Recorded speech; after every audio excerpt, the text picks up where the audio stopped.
Hey, my friends, welcome to a conversation with Matthew Sanchez, the podcast produced and created by MSW Productions. Well, ladies and gentlemen, first of all, I'm just so glad to have you on. I don't even know how the conversation came up, but I remember I was sitting down with Carl Douglas. Carl Douglas, you my know man. Carl, yeah, we love Carl Douglas, and he said you should have Virgil on. I mean, we've had some other business individuals on, and he said you should have Virgil on. I said, why didn't I think of having Mr. Virgil on? And so I'm so glad that you're here. It's an honor to have you here. And it's just, it's a blessing to be able to have this conversation in this way. So thank you for joining me. I'm honored. I looked at your list of people who've been by. I've watched some of them. Yeah.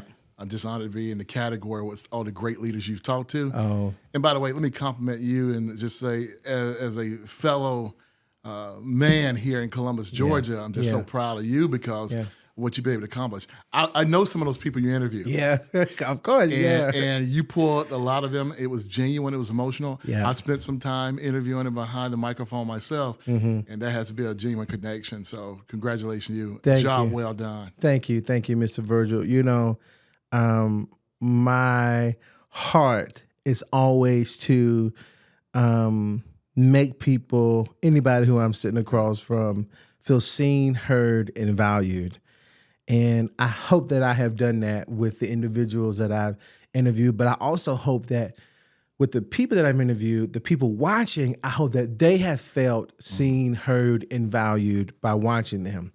And I think people knowing is real. Exactly. Yeah. They knowing is real. Yeah. And so sitting here talking to you, that's the goal too.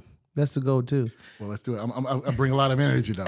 I may have a little bit more energy. No, that's than some, okay. right? Come on, bring it. All right. First of all, let me just get it out of my system. My favorite car is a GMC. Okay. And when I saw the GMC pull up in the parking lot today, I said, that's got to be, we got to take a picture with that GMC. That is my favorite car. Is that your favorite car, GMC, or just something you have to ride in? I love cars. I'm a car guy. When I was younger, I would look at cars and say, I want to get that. And what I also do, though, I don't want to get into a whole financial training class today. Sure. But I'm a person that, I believe there's a way to use debt. Ooh, come on. Very smart, right? Yeah. But also, though, I only buy what I can afford. And so I'm very careful. And so a lot of things, when I buy or pay off a car and own it, I keep it. Come on. I keep it until almost the wheels fall off. Come on. Come on. So I've collected quite a few in my life. Okay. And GMC is absolutely great. By the way, you didn't see my other one. I have a rare vehicle. Okay. It's a GMC, but Harley Davidson version of a GMC pickup truck. You have to see that one day. Well, let me tell you, GMC Denali, who cares how to say it? I want, and I've said it many times on this show, and I don't care how many times people get tired of me saying it. I want one, and I want to have peanut butter seats, and I want the GMC to be blacked out, not in those red letters. Yes. Okay, I got to have it. I'm picturing it. I'm telling you. Me and you may ride it one day. Let's do it. Let's pretend this. Let's pretend this for our first official question. Okay. Let's pretend that you and I are driving in my GMC, not yours because you got one, my GMC, and we're riding down that little town in Gray, Georgia. Uh-oh. Let's pretend. I'm seeing it. Yeah, that you and I riding down in that little town. Okay. Take me what it looked like, what did it smell like, what was it like growing up in Gray, Georgia as little Virgil? Oh, okay. Well, Probably a lot of people haven't heard of Gray, Georgia. So that would give you the first. I did not know until I researched it. Yeah. Matter of fact, most of the time when people ask me where I'm from, I describe it as the county. I say Jones County. Really? Right, because Gray is a small town, very small town, humble beginnings. Right. And I would still classify myself as a country boy. Right? Grew up in the country, and because the city is so small. Yeah. But it's something I'm very proud of, right? Because there are just some attributes that you get when you have time. Because when I say have time, I think maybe 3 channels when I was growing up, so there's no television, no internet, right? Like we have today. Okay. So you have time to appreciate the small things. You see life differently. So I've always taken the time to appreciate what I do have and not what I don't. Right? It kind of instilled a lot of things. You take time though to know your neighbors, know people. So a lot of my foundation comes from that because, we were talking earlier about, my predecessor in the U.S. president, giving a shout out to Teresa White. Yeah. And one way she always described me was, Virgil, you never met a stranger. Yeah. Well, really that comes from my background because we will always go out to meet the new neighbor. Really? Right. And then being in a small town also, you know everyone. Yeah. And so be careful what you do or say, right? Yeah. Because it may come back to you. That's not common today though, because like, saying hey to your neighbor, which my wife will tell you and my family will tell you, I know no stranger. Say hey to your neighbor today, though, it's like, why is that guy saying hey to me? You see what I'm saying? Like, why? It's so like not common today. So the fact that you got that and you still have it in you. Still have it. It's good. It's Shake good. a person's hand. It's good. Yeah. Some people down today, and I understand the modernization of technology, but if I would prefer to text you versus have a conversation with you, that's not me. I prefer to have a conversation with you because we're going to form a relationship. And when the relationship is formed, we can help each other. My whole thing in life, though, growing up like that has always been, though, do good for thyself to prepare myself to be in a position to help others. Yeah, right? I love that. And, that's the way I see it. I love that. And I remember reading somewhere where you stated that family and faith were at the core of your house, your household. What does that mean? Kind of take me what that looked like in your family. Well, it means on Sunday you better go to church. What church was that? Yeah. A small town church. Yeah, okay. Friendship. And it was actually a Methodist church. Okay. But growing up in the country, in the county, we had to go to church. You had to go to church. Right? And that's what I knew. It was part of my rigor and discipline. You get up on Sunday, you put on your best clothes, and you go to church. Yeah. And you pay your respect and you worship. So that's the faith part. So I've always been faith-based. Yeah. Right, and then secondly, though, the family. At the end of the day, any listener out there would say, know your why. Right, the core of everything I do is my why. So what makes you get up every single morning? I really, Matthew, love the vision you shared with me, what you have in your life. Yeah. What inspires you about that vision? Well, what inspired me was that we were always a close-knit family. I watched my daddy, I watched my mother make many sacrifices for us to be able to have things and to have a good life. I've done the same. I want my family to have a good life and pay it forward. Yeah. So therefore, then I know my why. If I'm ever having a struggle or a tough day, that's your why. I get back to my why and say, no, I got to get going. Roots of Great Georgia. I got to bring it, baby. That's the roots of Great Georgia. There you go. I'm telling you. Absolutely. Do you ever go back and like visit family, or do you have family there, or do you ever go back and be like, wow, look what the Lord has done? Do you ever go back to Great Georgia and do that? Absolutely. My mother and father have passed, though, but I have 2 brothers still in that area, so I grew out there to visit them. And then, I've been blessed so much. I was honored by some of my, former classmates and former teachers wanted to honor me for some of the success that I've been able to achieve in my career. So I was there not too long ago, and I made a donation to help some people in the community. Oh, that's sweet. And so it was a great thing. It's always great to go back, but also to be in a position to give back. Yeah. And it was a great honor for me. Yeah. 12. Let's just go there. Yeah. 12 years old. You're at church. Okay. Now, I'm not thinking, first of all, what I've researched and the ages, I was not thinking what you were thinking at some of the ages based on me. I was not thinking that. But 12 years old, you are a part of your finance committee You know too much. At your at your church. Mr. Virgil, tell me, what were you thinking at 12 to even think that being a part of the finance committee, not the food, or I don't know what kids would be a part of in committee in church, but not any of that, but the finance committee. What were you thinking about? Why did you, what inside you said this must be important? How did you know that was important?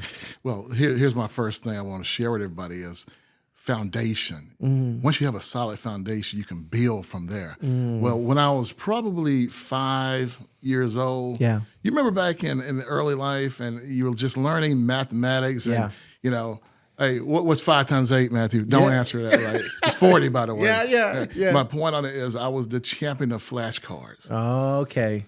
As a matter of fact, my dad and I used to battle because he thought he could see numbers in his head faster than I could. And so we would battle on this, and this became something I was good at and kind of, you know, continued to build. So my point is math was a foundation I had. I was good at it, so much so that I liked it. And it continued to build on that. Well, one day, my uncle, who was a deacon at the church and ran the finance committee. Oh, okay. He said, Virgil, you've got great math discipline, but you've got the personality to draw people in. Because as I said, I've always been talkative. I've always had a smile. It's hard to get a smile off my face, Matthew. Yeah, me too. Glasses half full, remember that. Yeah. So it was like, he said, I believe, though, you can take that acumen, which you have in math, but I want to teach you the financial part of it. All right, I want to show you what to do with those numbers. Because he was in charge of, like, he was doing finance for a living, though, right? He was in charge of. I actually found out I didn't know this, but he had a gray slacks, white shirt, blue coat. We called him a businessman. Okay. Later I found out he was actually an IRS agent. That's right. That's right. But he had an accounting degree, so he was an accountant prior, did taxes around, but he actually was an IRS agent. But he told me, he said, we're going to make the foundation financial. And he told me this when I probably turned 13. Yeah. He said, first of all, I want to tell you how money runs a business. So you got to be able to receive money, write checks, count money, and all this, make the deposit into the bank. Yeah. Now, I know a lot of young people listening now, you do it now differently. Yeah, okay? they do. You got to think back. You got to think back in the 70s and the 80s. That's true. And so then he said, but if you can get this foundation, it would teach you the acumen you need of how the inner workings of a business work. It's because you're going to major in accounting. He told me this when I was 13. You're going to major in accounting. You're going to minor in finance. And then, though, but you're never going to be an accountant.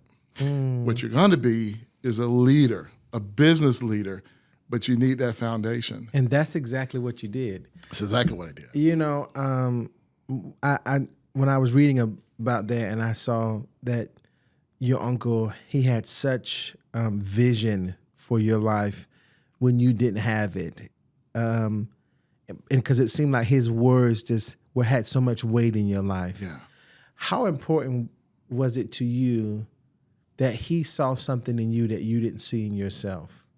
Oh, extremely important, right? Well, first thing it taught me is a lesson I share with everyone today, though, is lean into your strengths. What does that mean? Break that down. Yeah, lean into your strengths. He saw what my strengths were. Yeah. And he knew I could leverage them. So when he said you have this mathematical acumen, is it's a little bit unique. Yeah. I could see it in my head, always could. Yeah. But I could also see process and other things that probably don't exist. Right? He said, I can see that, but you got a personality with it, right? And he said, I'm gonna take those two things and put them together. Yeah. And I'm gonna teach you to be a business leader with it. So leaning into your strengths means know what you're good at. Know what you're strong at. Instead of, yes, you need to focus on weaknesses to get better, but I say lean into your strengths. If you lean into your strengths, then you maximize those strengths and build around it. So I tried to build a career around what am I good at, right? And that's why I focus when I've had the ability to get other people to rally around my vision, right? That's the leadership aspect of it. Good leaders get things done through others. Right? Okay, so whoa. Followership. I may be jumping ahead. Say that one more time. Yeah. That was so good. I don't want people to miss that. Right. Good leaders get things done through others. Right? You're not relying so much on what you do as an individual contributor. Yes. You have to bring out the best in people by getting it from other people. So the measure of a leader and and I've studied behavioral sciences. I went on to continue my education. I went to doctorate degree. Right. But it is about being able to get things done through others. It's a behavioral science. One of the behavioral scientists I worked with, Aubrey Daniels, I want to give him credit. Yeah. He wrote a book about this. But the measure of a leader, though, is not what I accomplish as an individual. Yeah. Is what am I getting out of individuals to make them successcul. If you're successful, in turn, I and the business become successful. Come on, Mr. Virgil, or Virgil. No, just Virgil. Virgil, you're hitting on something that is so good and so missed by so many young leaders. Yes. You know, before we talk about you going to the Marines, I want to touch on this because I think this is so important. What happens is that people get so excited to lead that they forget on how to lead. That makes sense? Oh, absolutely. And I think I was sitting with Mr. Jimmy Blanchard. Yes, and great leader. We all know Jimmy as this great, leader. He's almost like, if you meet him, you kind of feel like he's like related to you in some way because he's so personal.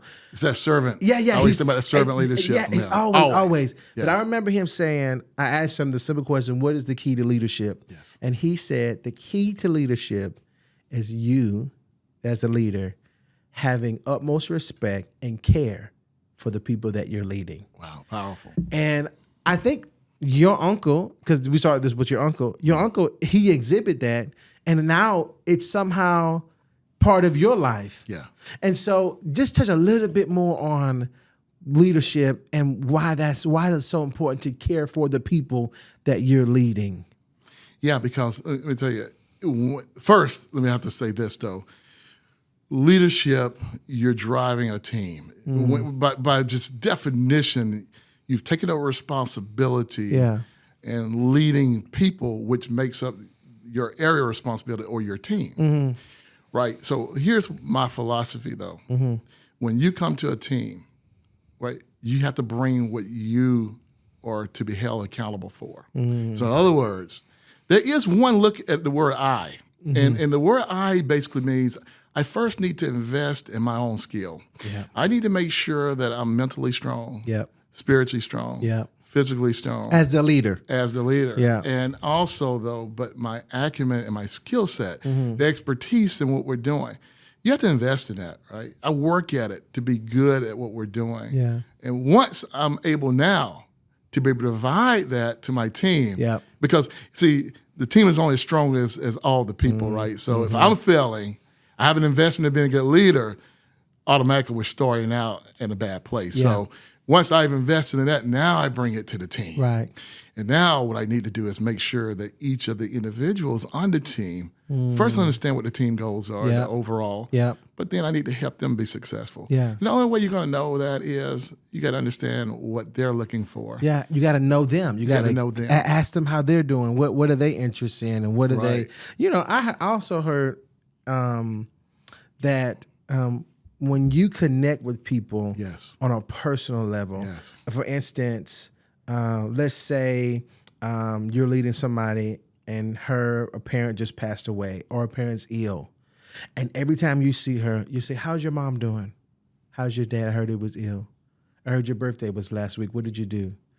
Those little bitty baby moments of connection means so much to people, and it makes them want to listen to you and want to follow you as a leader, because in their heart, when you exhibit that, you show them not only you care about them, but you care about their well-being. Does that make sense?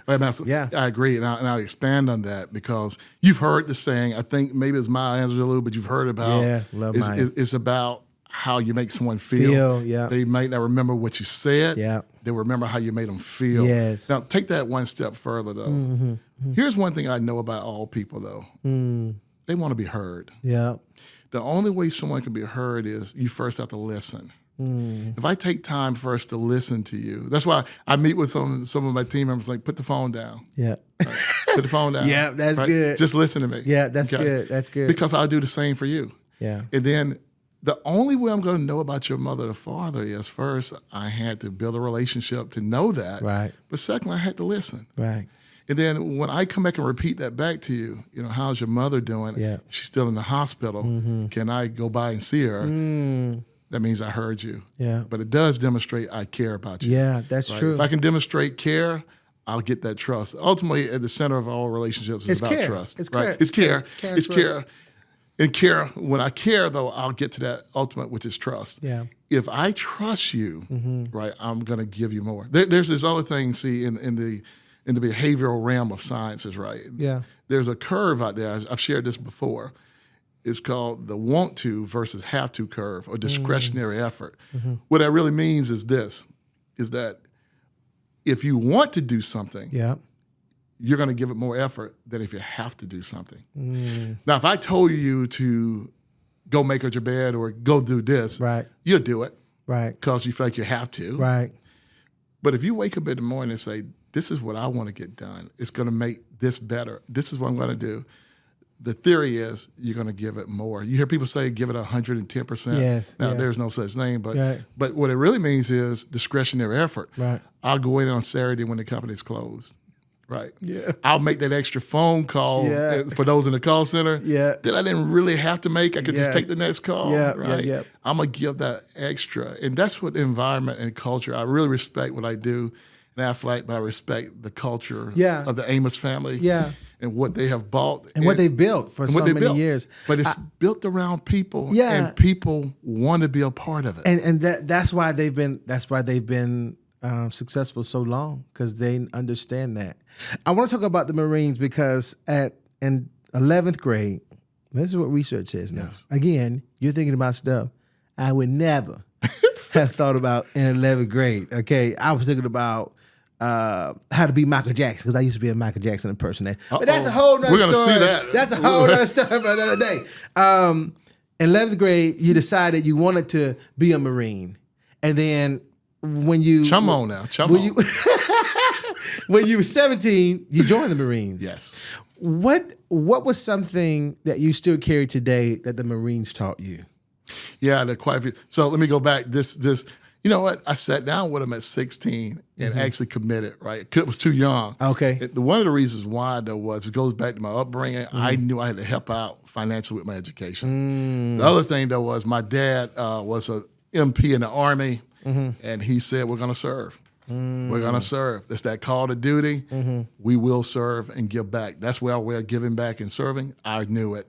So it was a matter of me choosing the Marines, though. And when I saw that uniform, right? Come on. Can you feel it? Come on. I heard that Semper Fidelis, always faithful. Right? I heard that esprit de corps. Yeah, come on. It called me. Come on. It called me. Come on. So I wanted to put that uniform on. Yeah, because it felt good when you put something on like that. It felt good to know I was going to work hard, and my input would lead to that outcome. So I joined early. And one of the reasons why, I say this to everything else about preparedness. Yeah. I also joined early because if you remember the recruiters that come into the high school and everywhere else, I trained with them a year before I went to boot camp. Really? So think about it. Don't go in cold. Why am I going to go to boot camp not knowing anything? I worked out every weekend. I ran with them. I'm not a runner. I'm not a runner. Me either. No, I ain't gonna run. Now, if you put a burger in front of me, I may chase you down, but I ain't gonna run just because I'm running now. So that's what it is. But it's getting prepared, right? Yeah. So you know what you're going to do. I laid out a plan, and I got prepared for it. Yeah. And then I graduated from high school. The next day, I was on Paris Island. Wow. And so a lot of foundational teaching. I tell you, a lot of it was just teaching me as a better human. Yeah. And then much of it I still use today in corporate America. So I'll share one or two with you. Yeah. Just to tell you this, what I realized at the end in all of this is I was looking one day at the drill instructors on the Marine Corps. I was like, wow, look at these guys. Well, look who they are and who they become. Yeah. In order to lead and make someone into a Marine, first, you got to be an example yourself. That's true. These guys, they run just as much as you run. These guys train just as much as you train. That taught me, though, this whole philosophy of lead by example. Then what does that really mean? What does that really mean?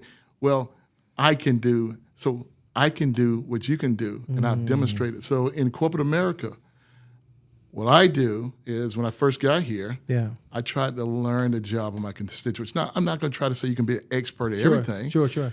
But you need to know enough that you can make right decisions to help the people that are doing the job. Right? So I went to the training classes. I looked at the material. I met with people. Tell me what you do, shadowing. And then here's what I always do too. Then I walk the process myself. Become a customer of the process, shop it out. And then that will make you a better leader. So it's not what I said, it's what I know. It's what I know. That makes sense. And the last thing I'll say about that is what Marines taught me too, though, was, is it better to talk it or to walk it? Walk the talk. Walk the talk. Every Marine is trained, right? Not just for the job that we do, because we have people that are intelligence officers. We have people that cut checks. We have people that do accounting. But when it's time, in time of war, everyone knows how to fire a rifle. That reminds me of something you said that stuck with me in an article. I forget where I read it, but you said nobody's bigger than the team. No one is bigger than the team. Nobody's bigger than the team. No one. What does that mean? Well, first, there's a quote out there I always use. None of us is as great as the sum, S-U-M, of us. Collectively, we're stronger together. I'm bringing individual talents. We're all uniquely different and possess different skills, right? When you bring those talents and skill together, it makes the whole unit stronger.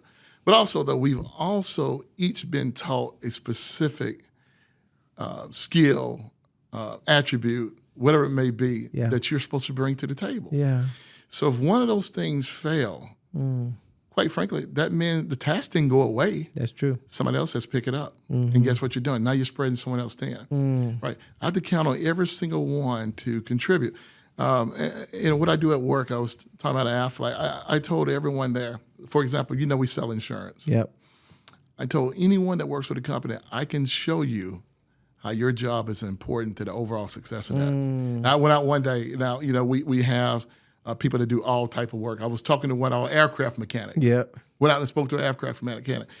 Virgil, how are you going to tell me how I contribute to a sale? I said, well, if that plane goes down with me on it and I'm headed to a sale, it's not going to happen. I mean, now, that's the worst case there. But that's so good, I can be extreme. That's good, My point, though, is that everyone's role contributes to the bottom line at the end of the day. And some people forget that. I think what you just said was so good, because at the core of anything that you do, whether it is corporate America or it's running a business, or people need to know that you care, because everything matters. Greatness, T.D. Jakes said, greatness is in the details. Yes. That, you know what I'm saying? That makes sense? I agree, because there's a part of the equation you just said, people are at the center of all we do. And I mentioned the sale. No, we don't sell. We build relationships with people. But one thing I would say, though, is that at the core of all relationships is the element of trust. Think about the insurance industry itself. For all the listeners out there, do you really understand insurance? Oh, more importantly, do you trust your current insurance company? Well, you do if they delivered on the promise. Now, what's the promise? You're basically buying a promise to be covered for a claim at the time of loss, at the time of an incident. Right. And when we do it, and we do it well, you have faith and trust. Right. If something doesn't go right, or if you've never had to use it before, you may have some apprehension. And my point on that, though, is that you have to make sure that what we're doing, everything we do, from our advertisements, our commercial, are only elements to build trust. The brand that we create, it builds trust. And let me say this also then, taking the brand, the Aflac brand, which is an iconic brand, world-leading brand. The duck. Everybody know the duck. Absolutely. Everybody know the duck. But take that into consideration when you talk about your personal brand, right? How do you want to be perceived? We think through how we want to be perceived as an insurance company. I ask any other listener, how do you want to be perceived as an individual? Your personal brand matters. How do you represent yourself? How do you approach a situation to build trust with who you're going to engage with? Go deeper, please. Go deeper. What's the first step to creating trust if somebody's building a business or trying to build their brand up? What's the very first thing they should do? Well, the first thing you know is know who you are and know what you stand for, right? So as I remember I told you earlier, at the center of me is my why, but at the center of that is my character, right? There are character attributes that I want to represent at all time, right? As I mentioned earlier, when I say the glass is half full, that means that I want to bring a positive nature to every conversation I can bring. You know why that is, though? Why? You never know who's watching or who's listening. That's true. You have to understand the power of influence that you have on someone else's life. Yeah. My spirit can lift your spirit just by how I carry myself. That's true. When I go into the room at work, I start all my meetings with, "It's a great day at Aflac." That's true. I want to lift your spirits to know that it's going to be what you make out of it. Right? If you focus on the negative, chances are you're going to be negative. Everything in life is not going to be perfect. But when you built your foundations, I'm going to connect some dots for you, Matthew. When you built your foundation, on a foundation, mine was built on first belief and faith. Right. My why is on family. Right. That makes me stronger. So when the things go bad, I'm able to deal with it because I know where to turn for my help. Come on. Right? Everyone needs help in life. You gonna make me shout up in here. I don't want to preach here today. But I will tell you, though, is you got to connect the dots. So when you know, though, what you want to represent, know who you are, then this kind of goes back to what I was saying about the Marines, right? The attributes, I actually take time, though, to write those attributes out. So you ever done an art of self-reflection? I did, some leadership studies, of course, in my life. And one of the things we taught, or still teach, a great institution I went to is Creighton University. It's a Jesuit school, so it is a school of religious faith. But in that particular attribute, though, where they teach you to a self-reflection, right? Have self-goals. What are the goals that you made for yourself? And then do a periodic reflection on not just did you accomplish those goals, but what are you doing to attain those goals? Okay, so did I enhance my skill set? Did I read a book? Did I read an article? Did I talk to someone? Did I learn something new? It's not going to just happen. You got to go out and get it. Virgil Miller's journey would eventually take him from a small town in Georgia to one of the highest positions in corporate America. In 2004, he joined Aflac as a manager in policy services. Over the next 2 decades, Miller rose to the company, serving in leadership roles across operations, administrations, and Aflac's U.S. business. In January 2023, he became president of Aflac U.S. And 2 years later, another chapter began.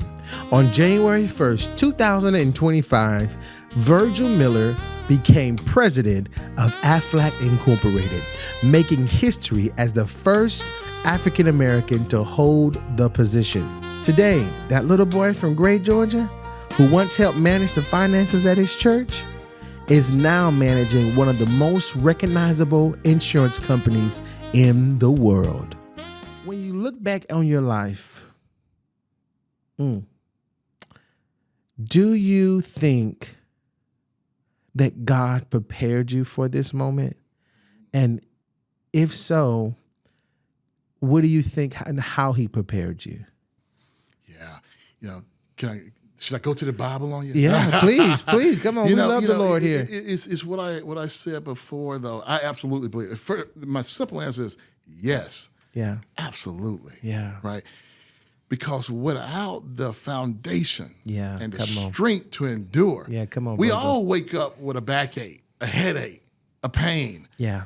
We all have worked for someone we didn't quite desire. Yeah. Didn't have a great relationship with. Yeah, that's true. It's those moments, though, where what it says, I look to the hills. Come on, which come my help. Come on. My help. Yeah. I had to look somewhere to get my strength and my salvation. In other words, for anyone that's out there, whatever you believe, though, you got to have a place of peace. Yeah. You got to have a place to go to for strength. Yeah. There will be some times. Now, I get a chance to work with Deion Sanders. Coach Prime. Yeah, love him. He's an attitude guy. He's a high energy guy. Now, my energy is high. But he is. I love what he says, though. Yeah. This is where it gets back to, again, that moment of peace and help and strength. And he talks about attitude, though. A lot of it starts with your belief and your attitude, right? You got to believe it. Yeah. You got to feel it. You got to be passionate about it. And I like what he always says, though. He says, Virgil, I've never had a bad day. I may have a bad moment. I may have a bad conversation, but I refuse to allow myself to have a bad day. Because you know who suffers at the end of that? You, right? Yeah, I hate to get it too spiritual. Let me go this way. No, let me go please. Come on, let's get spiritual. You ever wake up in the morning, you ever read about I call it's written two ways, the duality of man or the dichotomy of man? No, I never read that. Well, it's the constant struggle of good versus evil, right? You wake up in the morning, you pray yourself up. You wake up in the morning, you got a big smile on your face, you're energetic. Yeah. And then somebody pulls out in front of you in traffic, runs you on the side of the road, and gives you the finger. Oh, Lord. Oh, Lord. How quickly that smile goes, Come on. right? You're ready to get one back. But that's the constant struggle of one thing can happen to turn so quickly. Yeah. Right? You're going fine, and then they tell you, we're going to shut down the company. Oh, Your job goes away. I see where you're going. You see what I mean? Yeah. All of a sudden, that smile is not there. Yeah. It's a heart posture. But when you got that inner peace, come on, that inner strength and that belief, and that faith, and you know that what you've done, the skills I've attained, the relationships that I've made, I will forge on. I'll take the situation and I will move forward. Come on, that's what I mean by that. And I was prepared for that. As I tell everyone at work, I was built for this. I was built for this. You were built for this. Built for this. Was there a moment out of your entire career? Now, look, you still got so much life to live, but I wonder, was there a moment or opportunity that scared you? Or do you even get scared? Oh, we all get scared. Was there? Fear is not a bad thing. Fear is about being smart, right? Because if you know something, though, this is what, I like this to tell young people this all the time. If you know something, people have told me before, hey, Virgil, you're getting judged because of how you look. I'm getting judged. I don't have a Harvard degree. Yeah. Right? My education is deep. Yeah. But I can't compare to some of the Ivy League education or something. Well, Virgil, you come from the country, small town, right? If you let that get in your head. Come on. What people can't argue, though, is what you do, right? I reflect on this and tell everybody, a wise man told me when I was 22 years old, don't let them get you on paper. Now, what did he mean by that? If the role calls for a certain amount of education, but get it. If you need a degree, get it. Right? You need a master's degree, get it. Okay. Right? You're not going to get me on paper. If the role calls for that you need to have been in a certain area of expertise, go get it. Go get it. You're not going to get me on paper. Go get it. Right? Well, if they say then you need to be good, because why would I give you, and this goes back to the Bible, why would I give you something else if you haven't done good with what I've given you? Yeah. Okay? So people want to apply for another job. Well, how are you doing on that one? Well, you know what? Do good at that one. Let your work speak. If you're already doing good at this one, I can trust to give you more.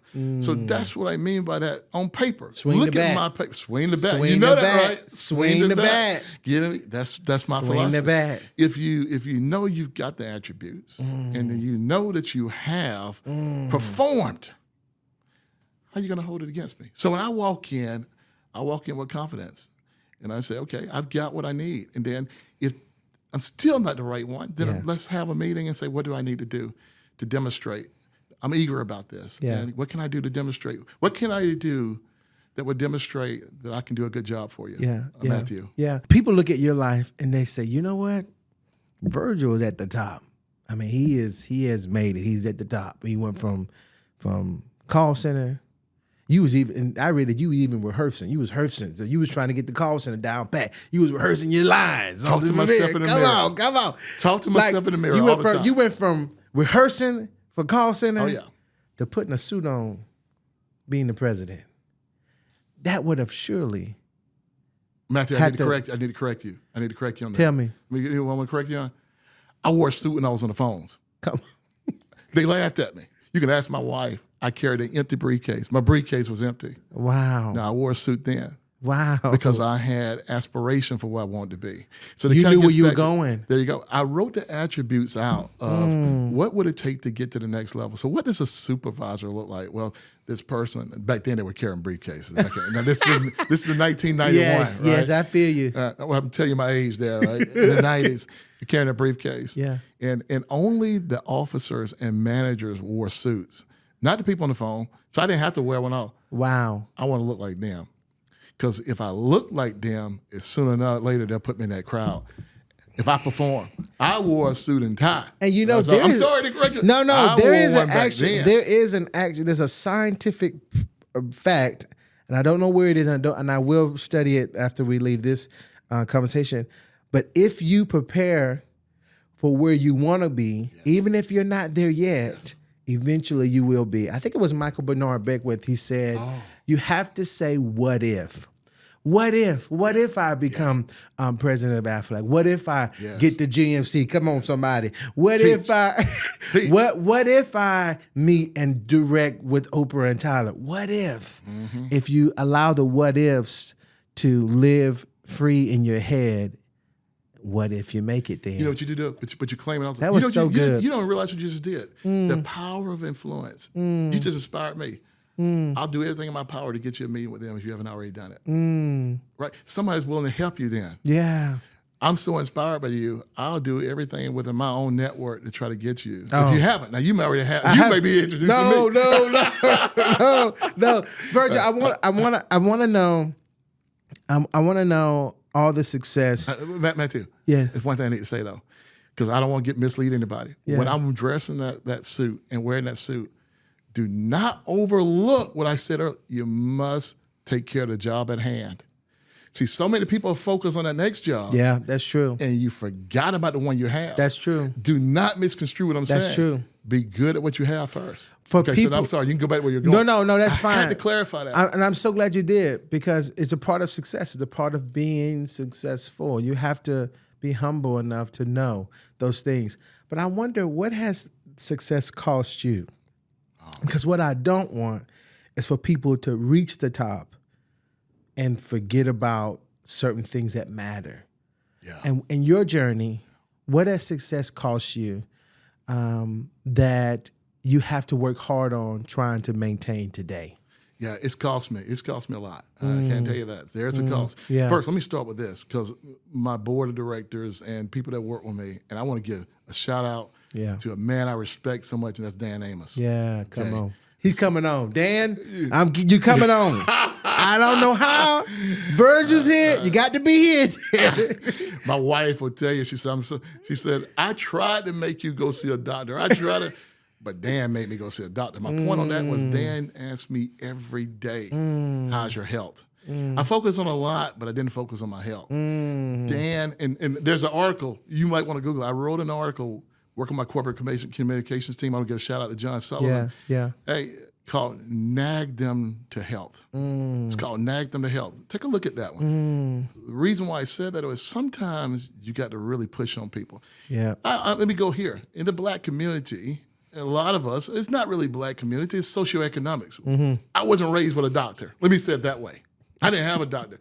Yeah. Hey, I was told to put alcohol on it. Okay, yeah. We were not blessed to have the Huxtables near us. Yes, I see what you mean. Yeah. Put an ace bandage on it. Yeah. Okay. Yes. Hey, so my point on that though was, so that became a part. I didn't go see a doctor regularly. And Dan though told me, if you don't take care of your health, you'll be no good to us. And he nagged me.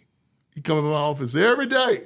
And say, you know what? When I went, I discovered some things I was not aware of. Wow. And I got them I'm good now. You got him under control. You got him under control. That's my point, though, is the power to do that, right? So that cost me, because the late nights, I don't sleep much still, though. Lack of sleep. Yeah, I understand right? that. Lack of exercise. Yeah. It can weigh in on you, right? That's a cost. Yeah. The other thing I will tell you, too, though, is I've moved around a lot in my career. I'll take the job that other people may not want. Yeah. I moved my family. I sacrificed for my daughters. They had to change schools. Yeah. They had to meet new people. Yeah. That's tough. That's tough for kids, right? But my oldest daughter told me the other day, she said, I took care of her. I give them back. I made sure they get their education. Sure. She said, hey, Dad, it was worth it. Now, what I tried to do in those moments, though, was this. for all the husbands and fathers out there, take them on a date. So I may have missed a week, but every weekend I would rotate. I have a wife and 2 daughters. I would tell them, okay, when do you get me this night, the next night? Yeah. You pick where you want to go. Because it needs to be intimate. Yeah. It needs to be special. I love that. Sure, there's a time for all 3 of us, but I want to go one-on-one. Here's the second thing, though. Every year on spring break, each one of them could choose a location with just me and them. So I love that. My daughter, you pick a location. And it's just for a weekend. Yeah. But I'm going to take one here. I'm going to take the other one there. And then me and my wife. Quality time. Quality time. Quality time. And no, I hear that. And you know, I think, I just hope other business leaders hear that spend time. Spend time. Work on your health. You can't replace it. That's right. Whoever would have thought, I'll be telling you, it's been 35 years later in my insurance corporate career. Come on. I could not believe it. I still feel like I'm 38, though. You look it. Research says you're the first male African-American president of Aflac, U.S. and Incorporated. Okay. Sir. Being the first, what does it feel like? Is it a feeling? Does it come with responsibility? It's a unique position. I'm so proud of who I am. Yeah. I'm so proud to be an African American. I'm so proud to have grown up the way I have. Just like I'm sure everyone else is also. I'm proud of who I am. Yeah. But I'll tell you this though, I have made this statement over and over. But I'm not a black president. Okay, come on. I'm the president of Aflac Incorporated. Love that. Whether I'm black, brown, white, it doesn't matter. Love that. I'm the president. And so I approach it, what would the president do? Not what a black president would do. Love that, Virgil. Doesn't matter to me. Love that, right? Virgil. I'm going to get the job done based on the acumen I've created over the years and then working my relationships with people. Yeah. So now I would say from a prideful moment, it means something. Though. It does. It absolutely means something, right? I just don't want it to define right who I am and what I do. Absolutely. As if there's a limitation to it. Yeah. I see what you mean. Yeah. But I also want to make sure people don't see that there are limitations. Now, I know it doesn't matter who you are. Let me say something about diversity training, because I use train diversity. Sure. At some point in life, anyone can be the minority, right? The minority is about being different, right? Whether you got a different thought, whether you look different. Right. If you're in a group of people and you are the one that's different, you are in the minority. Right. My point on that, everyone's faced that. What I've always said, though, is it's okay to be different. Yeah. You leverage that. Yeah. And then, you know what? Guess what? It's easier to stand out. So it's easier to stand out. Yeah. Well, if you're going to be easy to stand out, make sure you want to represent what you want to represent. So I've never even considered it. Even though I'm sure somebody's looked at me as being different, it doesn't even matter to me. I'm going in with what my agenda and what I need to get done. Yeah. And then I'm going to put it back in line. And you're doing a wonderful job. Get me fired up. Doing a wonderful job.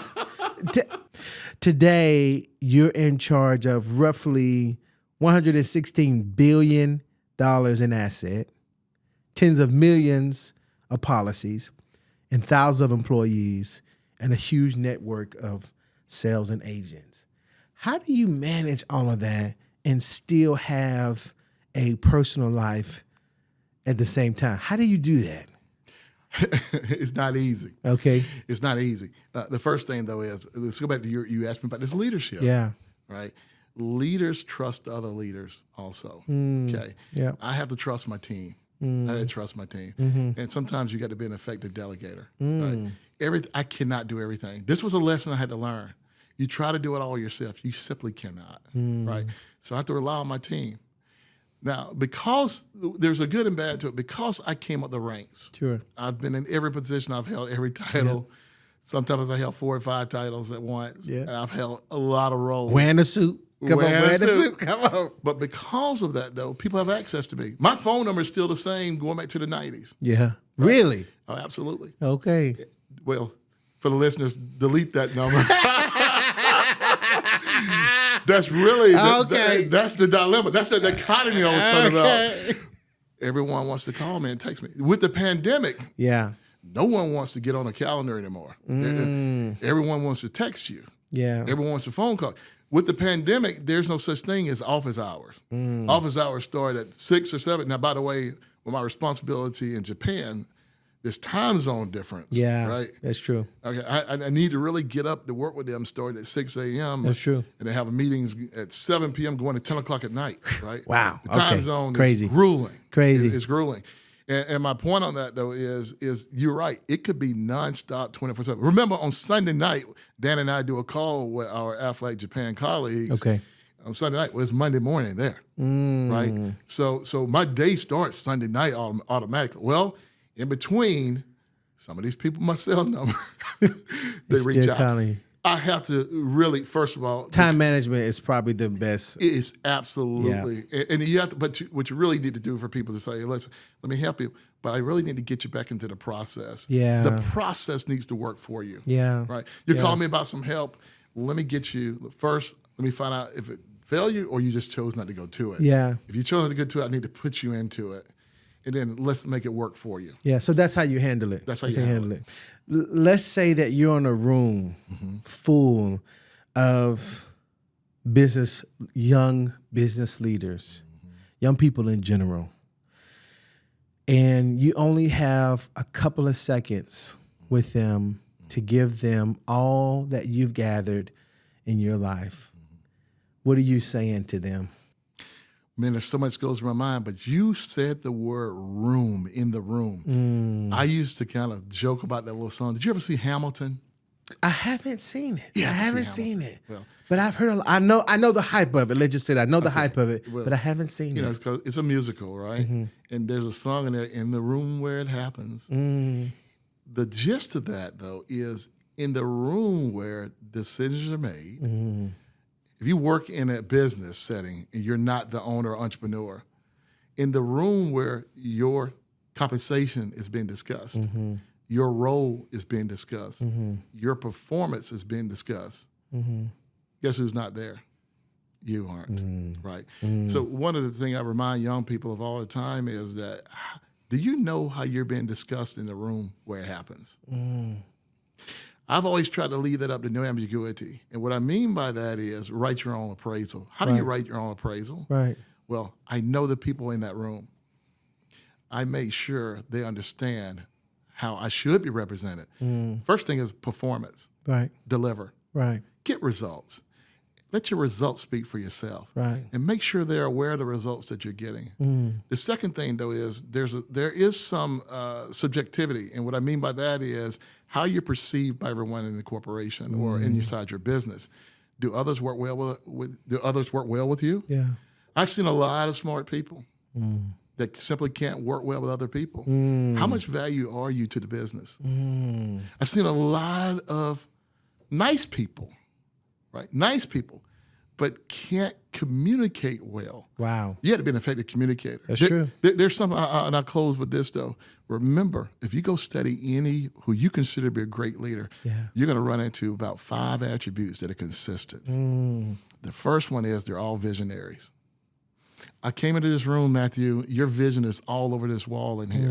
You got to have great vision. Number 2, it's what you're doing now. You got to be an effective communicator. Notice my word effective. Yeah. Right? You don't have to be the most articulate person. Your grammar, I'm not going to judge. Yeah. What I'm going to tell you, though, is that people have to get your message. And that's at all levels.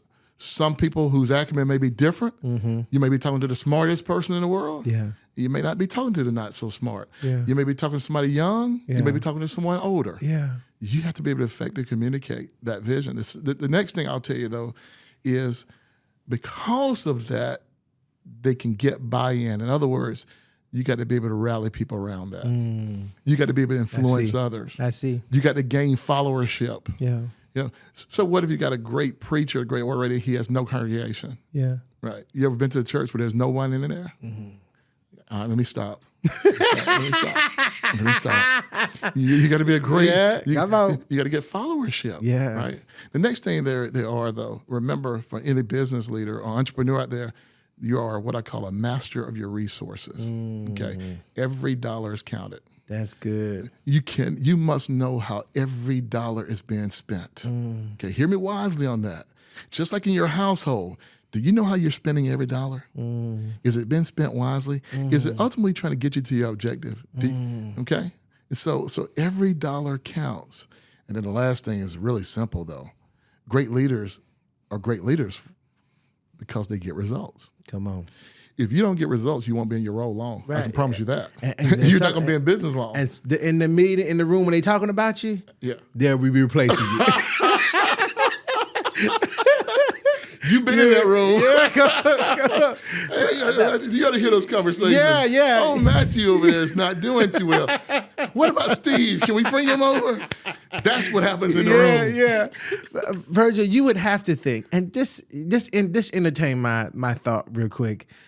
Now you're president of Aflac, and there is no talk. Let me say that there is no talk, and there is nothing written up about Dan stepping down. There is no, and you know, I have to ask you because it just makes sense. Come on. Yeah. Do you think, do you think about, dream about, I could be CEO one day? Do you ever think about that? Let me tell you this. I don't want to count backwards. I can tell you this. I know at least the last 10 roles I've had. Yeah. I did not apply. I was tapped on the shoulder. Okay. This That's is very so good important. for a leader, yeah. I was tapped on the shoulder. Probably more than that. I was tapped on the shoulder. I did not apply. What is my message in that? Yeah. Just be good at what you've been given. I love Dan. I respect Dan. Yeah, we all do. That's Dan's call. Yeah. That's the board's call. Yeah. What I can do is control what I do. Come on. I can't control that. Come on. All I can control is be the best president that you've ever seen. And what I'm going to do, what I'm going to promise you is I'm going to work on that. I believe it. We're going to get results. I believe it. And I put in the time, I put in the effort, I put in the work. I just got back from Japan, our largest segment of the business. Yeah. I've spent 2 years on what I call an immersion program, learning, engaging, putting plans into place. These things don't just happen. So my advice to myself is just keep focus on what you're doing and focus on being the best you. Keep swinging the bat. That's all I can do. Keep swing the bat, baby. Keep swinging the bat. Get off the bench and swing the bat. What are you still learning today? You know a lot. Yeah. You sit with a lot of people. You've gathered. I heard that you said it earlier, you're sitting with people to learn more about leadership. I mean, you're sitting with experts. But what are you still learning today? I'll tell you this. What I'm still learning first, though, is I have to. You constantly remind yourself. A minister might tell you, say, you need to keep feeding yourself. Yeah. Why do they tell you that, though? You have to keep learning. You got to keep listening. So I'm constantly reminding myself, first of all, of the things that work. Be a good listener, Virgil. Listen to people. Virgil, be helpful to other people. Yeah. Listen, right? Constantly saying to myself. So what I would tell you is what I'm still learning is that I can learn from others. Yeah. Right? Yeah. You can learn from anyone. Matthew, I've learned some things from you today. You got to listen to other people and be willing to accept what they're telling you. Yeah. Right? So I know for a fact, though, I don't know everything. But I know for a fact, though, if I don't know it, I'll get the help. Come on. I love that. I'll find somebody. Somebody knows. We said in the old fraternity days, you remember you're facing what other men have met. You're not facing something. It's rare that you're going to run across something that somebody hadn't already faced before. Well, let me go talk to them and figure out what they did. Virgil, I'm just like, you're my kind of person. I ain't gonna lie to you. I'm real. You're thinking, you're my kind. Carl was right. Carl said you're gonna love talking to him. And thank you, Carl, because I'm loving talking to you. Carl know what I mean by your face moving there, man. He know exactly what I'm talking about. Let's say for the last question, let's say that there's an empty room, and in this empty room is a little Virgil from Gray, Georgia. And he is waiting on the now Virgil to enter this room to give him advice. Because there's a chair next to him. And he's waiting for this big Virgil coming with his suit on and all that to come into the room. What are you saying to that little Virgil? I would say to that little Virgil is that I realized through my years and wisdom, right, I learned as I've gone along. Learn. Did you get better as you go along? So here's what I would say to him, though. One of the key things that I didn't realize, I wish I'd have known in my 20s, right? Yeah. I focused too much on me. I focused too much on I. Here's what I can do. I just got promoted again. Let me tell you why I did it. I should have got to the we sooner. Now, like I said before, I do believe in I. I means preparing myself for the we. Yeah. I can't be good to the collective we if the I isn't strong enough. Okay. The I isn't wise enough. The I isn't prepared. That's good. Right. So you do have to do those things. But too much on the I and less on the we. I'm all we now. Right? If I'd have known that earlier, if I'd known, I could have got more accomplished. There's power and strength in numbers. There's strength in unity. Yeah. There's power in collaboration. Yeah. And there's winning in team. Thank you, Virgil. Thank you, Matthew. Appreciate it. Brought to you by MSW Productions.